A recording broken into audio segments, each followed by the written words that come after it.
Hi, my name is Caitlin, and I really, really hate my dad. He is such a control freak. It's unreal. It started out being kind of funny, but then everything got a whole lot worse. I guess it all started when I first went to high school. I was so happy to start my new classes and make new friends, but my dad was so overprotective all the time.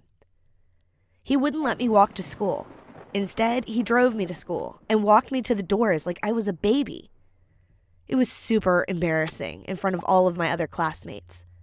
He'd give me a kiss goodbye and call me silly pet names like Sweetie and Pumpkin, which made everyone else laugh at me. One day, a bunch of guys started teasing me and calling me Sweetie. They were making kissing noises at me too. Definitely not what you want hanging over your head as you start high school. I mean, my reputation was already ruined before I'd even had a chance. But I loved my dad, and I didn't want to upset him, so I let it carry on, and after a little while, he eased up. Time passed, and things kinda got back to normal. Dad started to just drop me off outside instead of walking me all the way to school. But they weren't. It got worse when this guy at school named Owen, that I really, really like, asked me out on a date.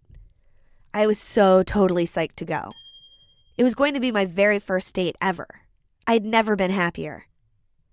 Then when Owen and I got to the restaurant, oh my God, guess who we found sitting at the freaking table next to us? My dad. He kept trying to hide his face behind a menu like he was a spy on a secret mission, but really, he just looked so silly. I thought my date would be pissed, but he actually found it funny. We laughed a lot about how totally stupid parents can be, and when we finished our food, we got the waitress to send a note to my dad asking him to meet us at the bar. When he had his back turned, Owen and I slipped out the door and carried on with our date in peace. When I got home, my dad was fuming and he wouldn't even talk to me. I guess he didn't like getting a taste of his own medicine. After that, though, everything was 10 times worse. My dad stopped giving me any space at all. He followed me absolutely everywhere I went. Then there was a school trip to go to Washington, D.C. and visit the Lincoln Memorial. I was so excited. But, of course, my dad had to find some way of ruining it. He turned up on the day we were supposed to leave and argued with my teachers for an hour, asking them to let him go on the trip with us. He wanted to sit on the bus as well, but of course he wasn't allowed. I begged him to stop and just go home. I didn't understand why he wanted to come so bad, and it was so frustrating. I thought he'd given up, but nothing ever seemed to stop him.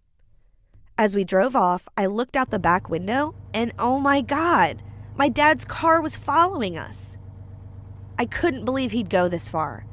There was nothing I could do, though. I felt so helpless. I just figured he'd get a lecture from my principal when we got back, but then he did something you'll never believe. He pulled up in front of the bus and slammed on the brakes, forcing us to stop. The bus driver was totally mad, and so were all my teachers. My dad ran up to the door and started banging on it until it opened. He said the bus driver was going way too fast and that he was going to get me killed in an accident.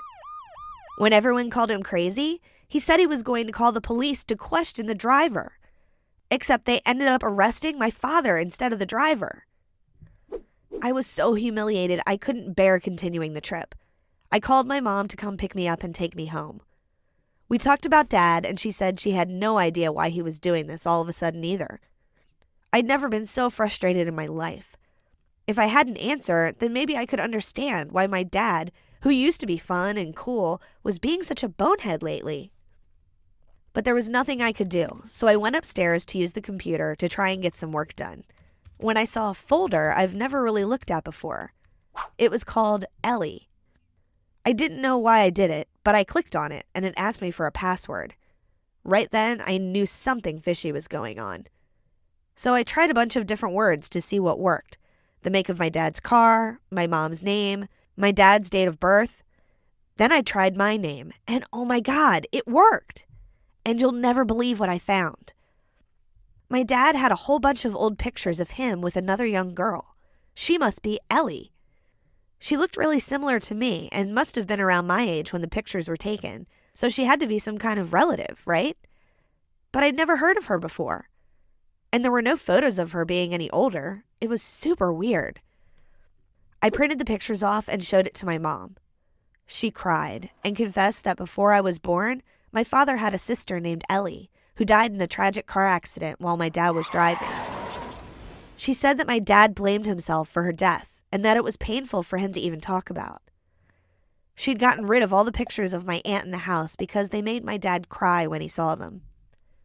I had so many questions, but my dad was the only one with the answers, so I had to wait for my mom to get him from the police station.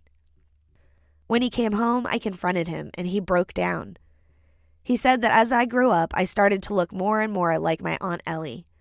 I reminded him so much of his sister, and he didn't want to let anything bad ever happen to me like it did to her.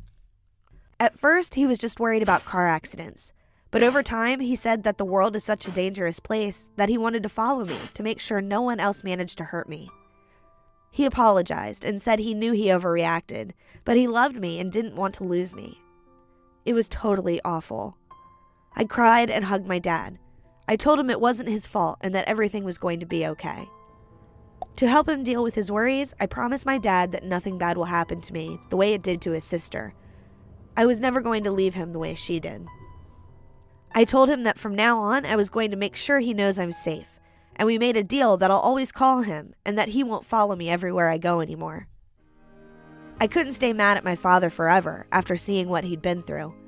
I understand a little more why he was acting so crazy, and besides, no matter what he does, he'll always be my dad.